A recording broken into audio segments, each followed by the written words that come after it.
편안히 모시는 곳과 편안히 못 모시는 곳, 이 두 가지. 우리 가족을 편안하게 모실 수 있는 곳 편안히에서 찾으세요. 요양의 모든 것 편안히.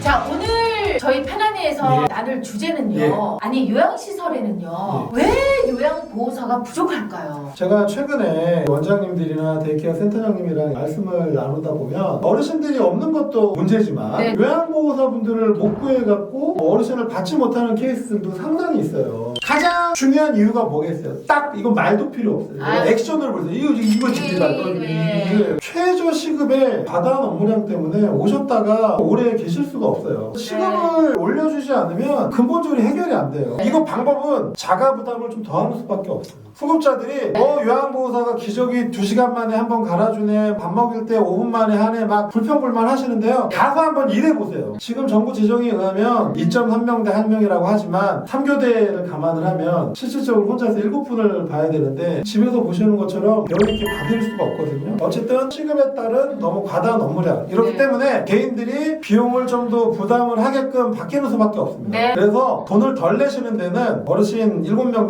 1명씩 보는 거고 돈을 더 많이 내는 데는 어르신 서너 명당 1명씩 보고 약간씩 이렇게 개선이 될 수 네. 있게끔 하는 건 자가 부담하는 수밖에 없고 너무 정부에 의지하지 마십시오. 그리고 이제 두 번째로 요양보호사분이 부족한 게 뭐냐면 정신적인 피로감입니다. 정말 많은 죽음도 지켜보게 되고 일하시는 과정에 정말 많이 힘들거든요. 그렇다 보니 그분들이 그 말씀 많이 하세요. 이게 종교적인 도움이 없거나 의학적으로 전문가가 아닌 상태에서 단순한 보수만 생각하고 근무를 하다가 마음이 많이 아플 수가 있다는 말씀하시는데 저도 이제 그 부분 충분히 인지를 하거든요. 시설에서 근무하시려는 요양보호사분들이나 사회복지사분들은 어느 정도 그런 부분에 대해서 인지를 하고 일을 시작하시는 것이 아마 마음의 상처를 덜 입게 될 거고요. 어르신이나 가족분들이 말씀도 따뜻하게 해주시고 원장님들은 가끔은 요양보호사가 갑이고 내가 을이야 말씀하시는데 네. 갑, 을을 떠나서 서로가 서로 존중하고 근무할 수 있는 그런 환경이 돼야겠죠. 어쨌든 그렇습니다. 정신적인 피로감이 크고요. 세 번째는 직주 근접이 어렵습니다. 직주 근접이라는 게 뭐냐면 직장과 주거시설이 가까워야 되는 건데 맞아요. 지금 데이케어 센터는 그나마 집 근처에서 구할 수가 있는데 저희 집 앞에도 있더라고요. 요양시설 같은 경우에는 아무래도 도심보다는 이렇게 좀 떨어져 있거든요. 그쵸. 그렇다 보니 요양보호사분들을 모시려고 하면은 대중교통이 다닐 수 있는 데까지 막 차로도 모셔야 되고 어려운 부분이 있어요. 근데 이제 저희가 말한 대로 요새권이라는 말이 생겨서 거주지 근처에 요양원이 생기면 거꾸로 요양보호사분들을 구하기가 되게 쉬운 거죠. 그리고 이게 실은 요양보호사분들이 많이 부족한 이유 중에 하나가 장기 근속이 되게 힘들어요. 지금 이제 장기 근속을 했을 경우에 어느 정도 수당이 나오긴 하지만 장기 근속을 하면 급여를 계속 올려주고 퇴직금 부담이 생기다 보니 요양원장님 입장이 되면 그럴 수밖에 없는 부분도 있어요. 다른 데서 실컷 근무하다가 우리 요양원으로 오신 1년차 분이나 우리 요양원에서 10년 근무하신 분이나 업무의 효율은 거의 똑같은데 장기 근속하신 분들한테는 급여를 훨씬 더 많이 줘야 되거든요. 이런 어려움 때문에 지금 요양보호사가 되게 부족한 거고요. 이거를 해결하는 방법은 4가지 딱 제시를 할까 합니다. 제시하는데 이게 꼭 지금 될 수 있다 이런 건 아니에요. 노력을 해야 된다 이겁니다. 그쵸.